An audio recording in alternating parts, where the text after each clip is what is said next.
السلام علیکم، امید کرتی ہوں کہ آپ خیریت سے ہوں گے۔ Welcome to F H home channel. آج ہم ملیریا فیور کو ڈسکس کرنے جا رہے ہیں۔ ملیریا فیور جو ہے یہ ایک جان لیوا بیماری بھی ہے، اور کچھ مچھر جو ہیں، مچھر کی اقسام ہیں جو اس کو پھیلاتی ہیں انسانوں میں۔ مچھر کے کاٹنے سے پھیلتا ہے، اور یہ زیادہ تر جو ہے پسماندہ ممالک میں جہاں پر صفائی کا خیال نہیں رکھا جاتا اور مچھروں کی افزائش بہت زیادہ ہوتی ہے، وہاں پر بہت تیزی سے پھیلتا ہے۔ اس کی جو اسباب ہیں ان میں اگر دیکھا جائے تو کئی پیشنٹ کو جو ہے وہ سردی، رنج و غم، تھکان، تھکاوٹ، غذا کی خرابی وغیرہ بھی جو ہے وہ اس کو اور زیادہ خراب کرنے میں، پیشنٹ کی حالت میں جو ہے وہ اپنا اپنا رول پلے کرتے ہیں۔ یہ فیور جو ہے یہ ہر قسم کی، اس میں مرد، عورت، بچے، بوڑھے، جوان سب کو ہوتا ہے، اور ایک بار جب فیور کا حملہ ہو جاتا ہے تو پھر اس کے بعد پیشنٹ کی طبیعت جو ہے وہ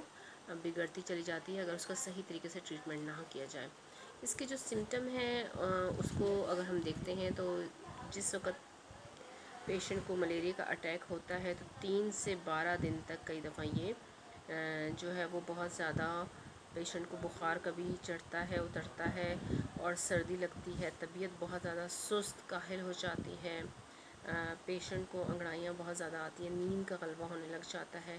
کمر میں اس کے جو ہے وہ ہلکا ہلکا درد رہتا ہے، سر درد، سر چکرانا، ہاتھ پاؤں میں جیسے ٹوٹتے ہوں فیور سے، اس طرح کا احساس ہوتا ہے، بھوک ختم ہو جاتی ہے پیشنٹ کی، اور بخار سے پہلے اس کو سردی لگتی ہے، پھر گرمی، اور اس کے بعد پسینہ آ کر بخار اترتا ہے، اور پیشنٹ کے اندر جو ہے وہ بہت زیادہ سستی ہو جاتی ہے، لرزہ کئی دفعہ طاری ہو جاتا ہے، اور پیشنٹ کے ہونٹ، ناخن نیلے پڑ جاتے ہیں، اور اندرونی اعضاء میں بھی بلڈ جو ہے وہ کلوٹ کئی دفعہ ہوتا ہے، سر درد اور سر پہ بوجھ معلوم ہوتا ہے، ایسا فیل ہوتا ہے جیسے بہت زیادہ جو ہے وہ سر کے اوپر کوئی وزنی چیز جو ہے وہ رکھ دی گئی ہے، سخت پیاس کئی دفعہ لگتی ہے پیشنٹ کو، فیور جو ہے وہ بہت زیادہ ہائی گریڈ کا ہوتا ہے، بہت تیز ہو جاتا ہے۔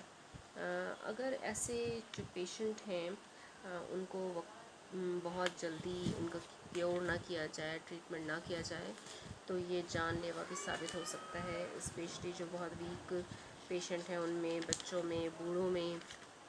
جو ہے وہ بہت زیادہ خیال رکھنا چاہیے کہ انہیں فوراً جو ہے وہ کسی اچھے ڈاکٹر کو دکھایا جائے،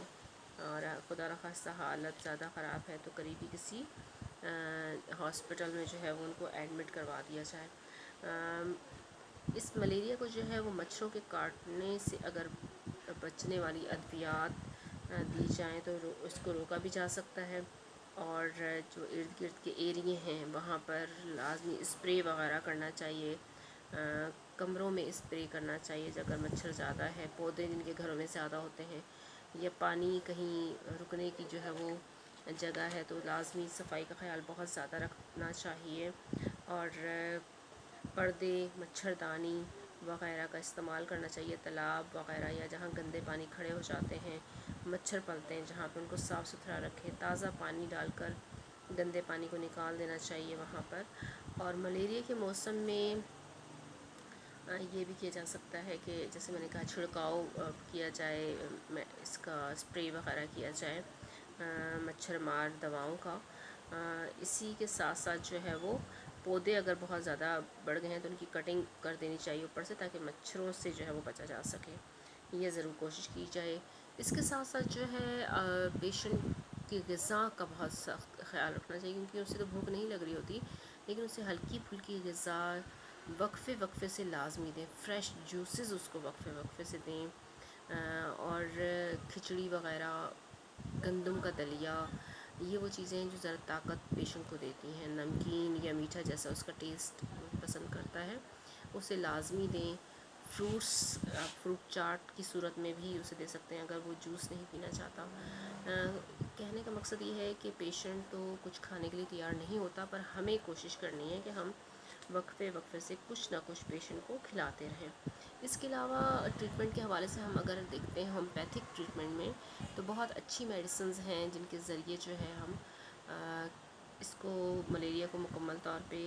کنٹرول کر سکتے ہیں اور اس فیور کو ختم کر سکتے ہیں۔ اس کے حوالے سے جو ہمارے پاس ہومیوپیتھک میڈیسنز ہیں، ان میں اگر ہم دیکھتے ہیں تو سر فہرست ہے آرسنک ایلبم۔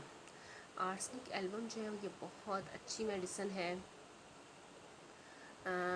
اس کو جو ہے اگر استعمال کروایا جائے سمٹم کے حساب سے تو یہ بہت اچھے رزلٹس دیتی ہے۔ اس کے ساتھ ساتھ جلسیمیم بھی جو ہے ملیریا فیور میں یوز کی جاتی ہے، اس کے بھی ہمیں بہت اچھے رزلٹس ملتے ہیں۔ چائنا بھی ملیریا کی بہت ہی اچھی میڈیسن ہے، انرجی بھی دیتی ہے پیشنٹ کو، اس کے فیور کو کنٹرول کرتی ہے اور جلد اس کی صحت کو بحال کرتی ہے۔ اس کے علاوہ ہمارے پاس ایپیکاک ہے، اگر پیشنٹ کو ساتھ میں جو ہے متلی وغیرہ سٹارٹ ہو گئی ہے، کوئی اس ٹائپ کا اس کا ایشو ہے، تو ایپیکاک کو بھی لازمی یوز کروانا چاہیے، اس کے بھی ہمیں بہت بیسٹ رزلٹس ملتے ہیں۔ نیٹرم میور بھی بہت اچھی میڈیسن ہے، فیور کے حوالے سے بھی، ملیریا اسپیشلی اس کے حوالے سے بھی، اور پیشنٹ بہت زیادہ گھبراہٹ اس کو فیل ہوتی ہے، اور بہت کئی دفعے ایسے پیشنٹ ہوتے ہیں جو بہت زیادہ جو ہے وہ کپاہٹ کا شکار بھی ہوتے ہیں اور مایوسی کی طرف جا رہے ہوتے ہیں، تو ان کو بھی نیٹرم میور جو ہے وہ بہت زیادہ اچھا رزلٹ دیتی ہے۔ تو یہ ہومیوپیتھک میڈیسنز ہیں، ان کے ذریعے جو ہے وہ ہم پیشنٹ کی پرابلم کو کیور کرتے ہیں، لیکن ساتھ ساتھ پیشنٹ کے جو صفائی کا خیال ہے وہ لازمی رکھا جائے، اس کی غذا کا خیال لازمی رکھا جائے، تو جلد ہم اس پرابلم کو سالو کر لیتے ہیں۔ اوکے جی، تھینک یو سو مچ۔